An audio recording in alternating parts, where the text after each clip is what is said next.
Olá, oitavo ano. Vamos dar continuidade aqui aos nossos estudos. Na aula passada, nós vimos influência dos fatores do clima. Gravei um vídeo para vocês. Quem não assistiu, procura lá na playlist do oitavo ano, que vai estar lá salvo. Seria importante que vocês acompanhassem cada etapa para que não ficassem perdidos aí na hora de estudar. Hoje nós vamos ver dinâmica climática, dando continuidade aí a esse bloco de conteúdos. A dinâmica climática, antes de vocês começarem a assistir, eu gostaria que vocês pegassem um marca-texto. A aula de hoje vai ser com o módulo de vocês. Eu vou passar aqui as páginas do módulo. E tudo que eu marquei no meu, vocês, por favor, marquem aí no de vocês, que é para na hora que precisar revisar esse conteúdo, para fazer as possíveis avaliações, vocês já estejam aí com essas marcações feitas, certo? Então, a aula de hoje eu vou fazer apenas em cima dessas partes que nós marcamos. A dúvida que vocês tiverem, vocês podem compartilhar conosco lá no grupo. Então, vamos lá. Página 42, dinâmica climática. Quase tudo no clima é interconectado por uma dinâmica onde cada variável influencia as demais, sendo justamente essa complexidade uma das dificuldades de se fazer modelos científicos de previsão de tempo. Muito cuidado quando vocês forem utilizar o termo tempo e clima. O tempo, ele é um estado momentâneo, então ele varia constantemente. Já o clima é um período, é uma classificação mais estável, uma caracterização mais estável. Então, a gente tem que ter muito cuidado quando for definir o clima e quando for definir o tempo de determinada região. Então, como quase tudo no clima está interconectado, nós vimos os fatores que influenciam. O relevo, a vegetação, maritimidade, continentalidade. Então, um influencia no outro. Por este motivo, é muito difícil se ter modelos científicos com previsão de tempo, porque cada fator desse vai influenciar no tempo, que pode influenciar diretamente no clima. Para compreender a complexa dinâmica do clima na Terra, estudaremos as correntes de ar e as correntes de água. Na verdade, nós vamos estudar aí os seus conjuntos, que são as circulações atmosféricas e circulação oceânica. Hoje nós vamos ver a circulação atmosférica, nas próximas aulas a circulação oceânica. Beleza? Então, vamos começar aqui com a circulação atmosférica. Observem aqui a imagem de satélite feita, está no módulo de vocês, na página 43. Por essa imagem aqui, vocês percebem, eu vou passar a seta em cima, a presença de nuvens em determinadas regiões e a ausência dessas nuvens em outras.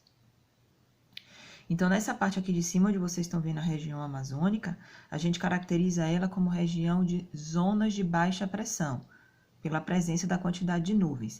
Essa região de baixa pressão, elas estão sujeitas a um tempo instável. Como o tempo é um estado momentâneo, esse tempo ele vai estar variando de ventos fortes e chuvas com ventos fortes e chuvas intensas. Já nas outras áreas, como é o caso aqui do litoral do Nordeste, que é onde eu estou passando a seta, onde praticamente não tem nuvens, essas regiões são regiões de alta pressão. Então, essas regiões vão resultar em um tempo mais calmo, com poucos ventos e baixa probabilidade de chuvas. Eu coloquei aqui, marquei o exemplo dentro desse quadrinho amarelo aí do módulo de vocês. O clima da região amazônica é equatorial, quente e úmido. O clima. Já o tempo, ele é momentâneo. Então, perceba que a presença de nuvens vai influenciar no tempo dessa região.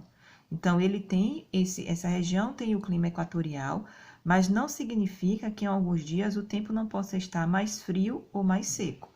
Então, o clima, ele vai determinar essa região, mas por conta de outros fatores que vão influenciar aqui, o tempo, ele pode estar variando, certo? Inclusive, existem áreas diferentes para estudar tempo e clima, uma vez que tem conceitos diferentes. O clima é estudado pela climatologia e o tempo é objeto de estudo da meteorologia. Essa movimentação das massas de ar, que eu mostrei para vocês aqui na imagem, a presença de nuvens em determinado ponto e a ausência de nuvens em outro, essa movimentação de massas de ar é um exemplo da circulação atmosférica, que é provocada pela diferença de pressão e temperatura, que é o que a gente chama aí de convecção. A convecção é essa transferência de calor. A gente vai ver que o ar mais quente, ele sobe, ele é menos denso, ele sobe, e o ar mais frio desce por ser mais denso. Então, essa movimentação aí que vai gerar essas correntes de convecção. Então, vamos aqui para a convecção, pressão e formação de nuvens. O ar mais frio é mais denso e ele tende a descer, enquanto o ar quente é menos denso e ele sobe. Então, o que é que vai acontecer aqui? O ar quente, por ser menos denso, ele sobe. Com a região de alta temperatura, as grandes altitudes, resfria esse ar, ele desce, esquenta, sobe, resfria, desce. Então, fica fazendo esse processo de circulação aqui, que é o que a gente chama aí de transferência de calor, processo de convecção. Então, o ar mais frio, que é mais denso, ele tende a descer, o ar mais quente é menos denso, ele tende a subir. Quando a massa de ar sobe, cria embaixo de si uma região de baixa pressão. Então, quando o ar sobe, fica aquele espaço vazio embaixo que precisa ser preenchido por outra corrente de ar. Então, essa movimentação é o que vai resultar aí nos ventos. Então, quando uma massa de ar sobe, cria embaixo de si uma região de baixa pressão. Essa região de baixa pressão resulta em uma movimentação de ar em si e em torno, que é o que chamamos de vento. Então, sobe o ar quente, ficou esse espaço embaixo que precisa ser preenchido por uma corrente de ar que chega. Essa corrente de ar que chega para preencher esse espaço é o que a gente chama aí de vento, certo? Então, esquentou, subiu, criou uma região de baixa pressão que vai ser preenchida por uma corrente de ar. Essa região ela vai também aquecer, que vai subir, vai ser preenchida por outra e vai ocorrendo esses processos de convecção. Por exemplo, a brisa marítima e a terrestre. Eu vou explicar para vocês aqui o que significa cada uma delas. Quando você vai para a praia durante o dia, você percebe que a água está fria e a terra, a areia aqui, ela está mais quente. Então, o que é que vai acontecer?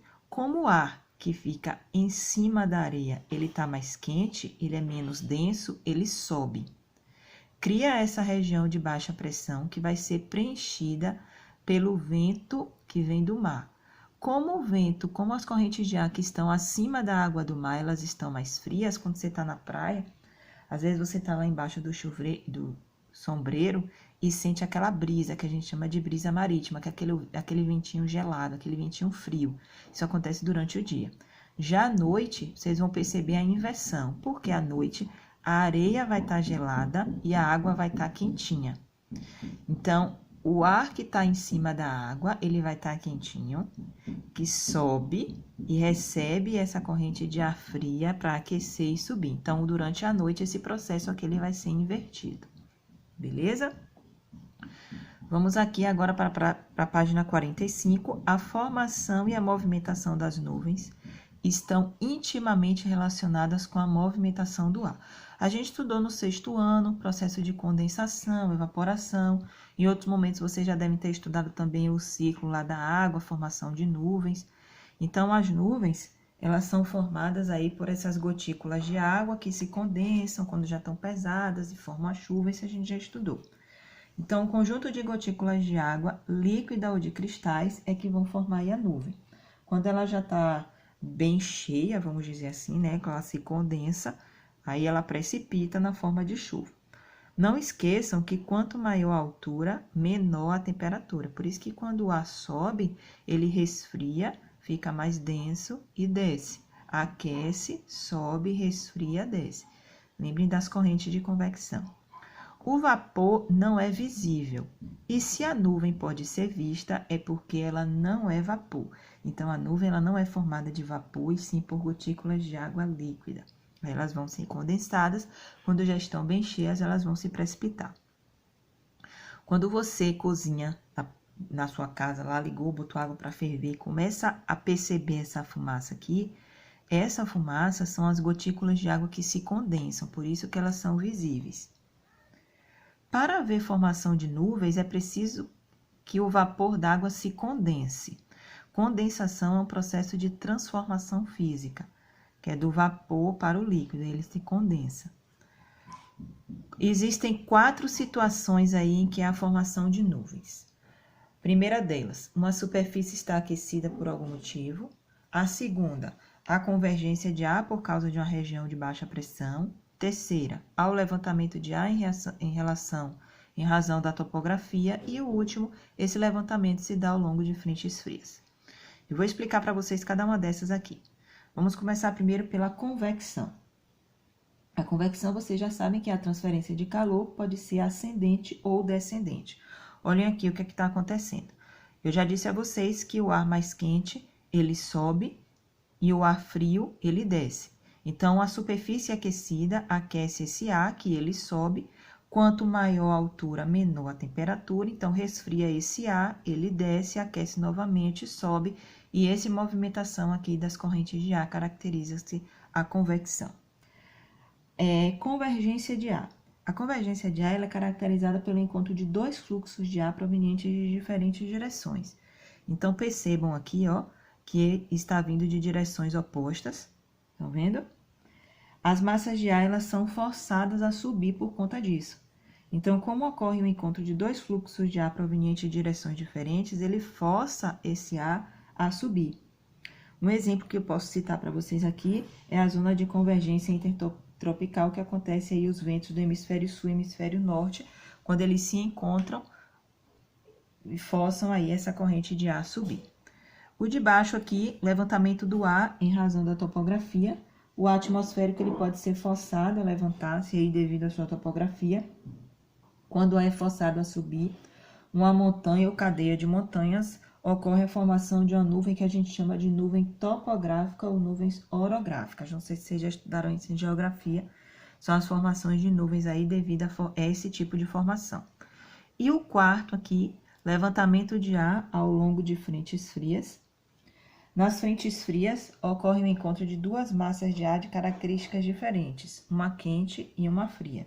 Então, o que está acontecendo aqui? Esse ar frio, ele força esse ar quente a subir. Então, o encontro dessas duas fontes aqui, dessas duas frentes frias, ar frio e ar frio, faz com que esse ar quente ele suba. Então, o ar frio, ele avança sobre o ar quente, que é forçado a se levantar. Nesse caso aí, vai ocorrer a formação de nuvens com formas diferentes, beleza? Vamos agora aqui para as próximas páginas. Eu vou mostrar para vocês aqui agora o processo de formação de nuvens, que é responsável pela formação de intensas nuvens de tempestade. Então, vamos lá. Percebam aqui embaixo, inclusive eu até marquei para que vocês fizessem também essa marcação aí no módulo, a porção de ar quente aumenta de volume e diminui de temperatura enquanto sobe. Então, perceba aqui a temperatura inicial dela.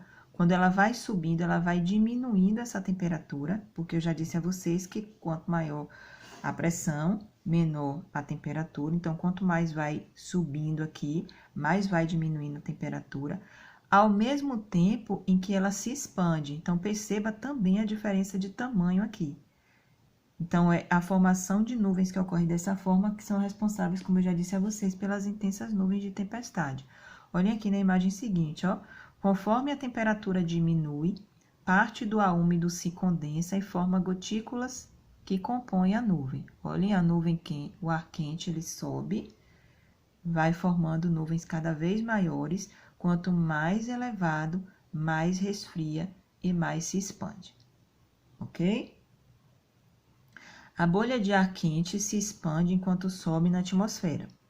Esse padrão de massa de ar quente que sobe e se expande pode percorrer centenas de quilômetros aproximadamente na mesma altitude, até suas temperaturas se alterarem significativamente com o aumento do volume, para que elas possam aí precipitar na forma de chuva.